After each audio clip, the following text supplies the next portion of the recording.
ঢাকা থেকে চিটাগাং এই যে রেলপথ, এই রেলপথে অনেক স্টেশন আছে, কিন্তু সবচেয়ে বেশি রেভিনিউ অর্থাৎ রাজস্ব আদায় হয় এই ব্রাহ্মণবাড়িয়া রেল স্টেশন থেকে। অথচ আমরা দেখতে পাই রেলের যে সুযোগ সুবিধা, সেই সমস্ত সুযোগ সুবিধা থেকে সবচেয়ে বেশি বঞ্চিত ব্রাহ্মণবাড়িয়া স্টেশন। আপনারা যদি লক্ষ্য করেন, বিভিন্ন জেলার সংযোগ স্থল, ভৌগোলিক অত্যন্ত গুরুত্বপূর্ণ একটা ইম্পর্টেন্ট স্থান ব্রাহ্মণবাড়িয়া। বিভিন্ন জেলার মানুষ এখানে ব্রাহ্মণবাড়িয়া থেকে আসে। আজকে যেই দাবিটি আমরা সামনে নিয়ে আসছি, আমরা ইতিমধ্যে জানতে পেরেছি একটি ট্রেন নাকি অল্প কয়েকদিনের মধ্যে ভৈরব থেকে ঢাকা যাত্রা করবে। আমাদের জোরালো দাবি সেটি 20-25 কিলোমিটার পূর্ব দিকে পিছিয়ে এনে ব্রাহ্মণবাড়িয়া থেকে তার যাত্রা শুরু করতে হবে।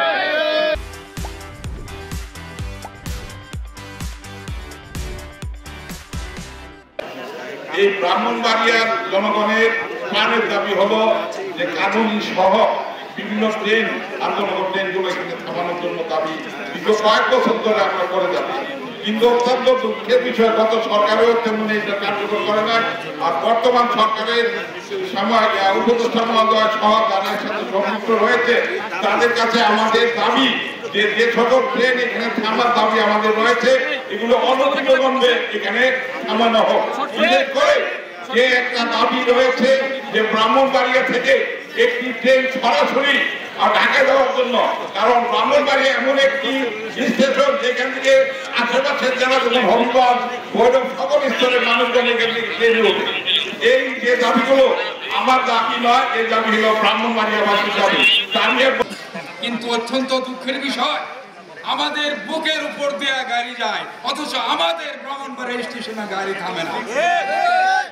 সংবিধানে আছে দেশের সর্বোচ্চ জনগণই সর্বোচ্চ সবকিছুর মালিক, অথচ আমরা জনগণ আজকে দেখতেছি জনগণ তুচ্ছ। জনগণের এই আন্দোলন, জনগণের এই আশা তাদের চোখে লাগে না। এই সরকারের কাছে আমাদের আবেদন, অতি সত্বর যাতে ব্রাহ্মণবাড়িয়াতে 2টি ট্রেন যাতে সংযোগ দেওয়া হয়, থামে, তা না হলে আমরা ব্রাহ্মণবাড়িয়াবাসী বৃহত্তম আন্দোলনে যেতে বাধ্য থাকবো এবং আমরা হাঙ্গার স্ট্রাইক করবো। এই ব্রাহ্মণবাড়িয়ার উপর দেওয়া কোনো ট্রেন যাইতে দিব না। ব্রাহ্মণবাড়িয়া থেকে প্রতিদিন 10 থেকে 12,000 যাত্রী ঢাকা আসা যাওয়া করে, চট্টগ্রাম 5,000 আসা যাওয়া করে, অথচ ব্রাহ্মণবাড়িয়াতে যাত্রী সেবার জন্য টিকিট মাত্র 600 টিকিট বরাদ্দ। 400 টিকিট দিয়ে এত বিপুল কোনো যাত্রী ঢাকা শহরে আসা করা যাচ্ছে না। অন্যদিকে বিকল্প একটা রুট হচ্ছে সড়ক জনপথ। সড়ক জনপথে আমাদের ঢাকা যেতে 5 থেকে 6 ঘন্টা সময় লাগে। এত যানজট করে সহজে ঢাকা যোগাযোগ এলাকাবাসী করতে পারছে না। সেজন্য আমাদের আজকে দাবি হচ্ছে আমাদের ব্রাহ্মণবাড়িয়াতে 3টা ট্রেনের স্টেশন দেওয়া লাগবে। আর একটা হচ্ছে উপভোগ। আর ইতিমধ্যে শুনতে পাচ্ছি ব্রাহ্মণবাড়িয়ার জন্য একটি রেল আছে যে আপনার 50 কিলোমিটার ট্রেন। আপনারা জানেন যে ট্রেনে লাইট নাই, টয়লেটে পানি নাই, ব্যবস্থা নেই। একেবারেই ব্রাহ্মণবাড়িয়ার মানুষকে যে অভিজাত এলাকা, সেই এলাকার মানুষকে একেবারেই মানে আমি মনে করি যে একদম নিম্ন শ্রেণীর মানুষে পরিণত করা হয়েছে এই ট্রেনটির মাধ্যমে। কিন্তু ব্রাহ্মণবাড়িয়ার এই ট্রেনটিতে যদি একদম প্রথম শ্রেণীর সব কম্পার্টমেন্ট লাগানো হয়, তারপরেও কিন্তু এই ট্রেনটিতে একটু খালি থাকবে না। তো আমরা মনে করি যে এটি আমাদের প্রতি অনেক রেল কর্তৃপক্ষের অনেক অবজ্ঞা, অবহেলা। এই যে রেল স্টেশনের অবস্থা দেখে কোথাও উঁচা কোথাও নেচা, মানুষকে নানাভাবে কষ্ট করে উঠতে হয় এবং এই যে কাজও হয়েছে বিগত সময়ে নিম্নমানের কাজ হয়েছে।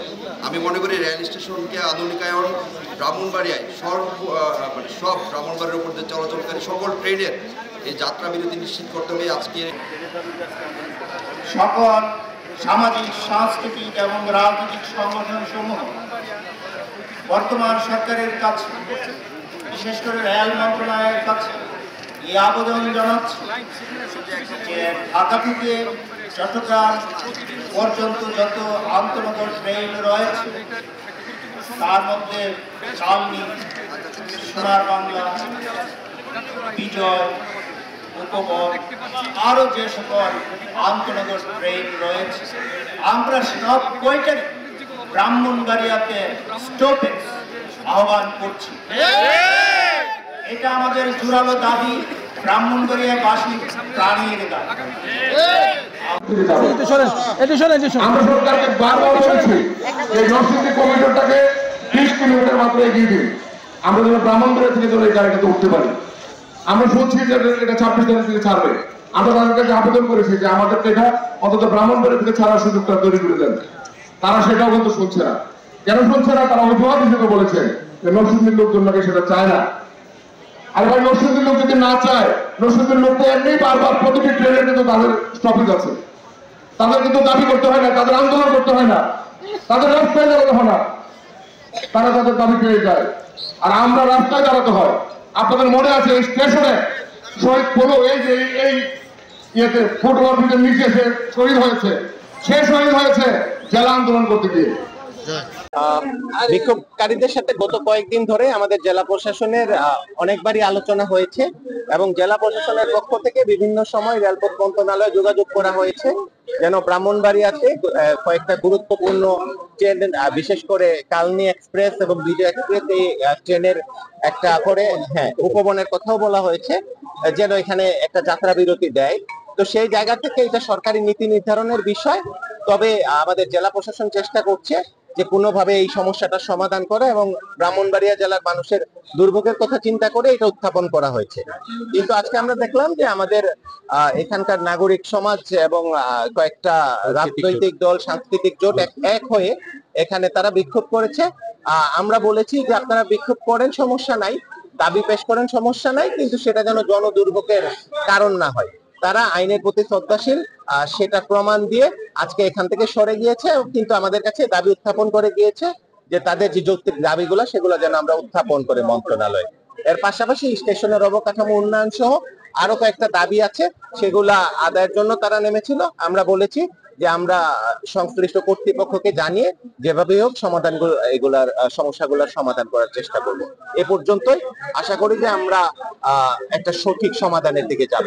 তার আগ পর্যন্ত আশা করি যারা আন্দোলন করছেন তারাও জনদুর্ভোগ করবেন না।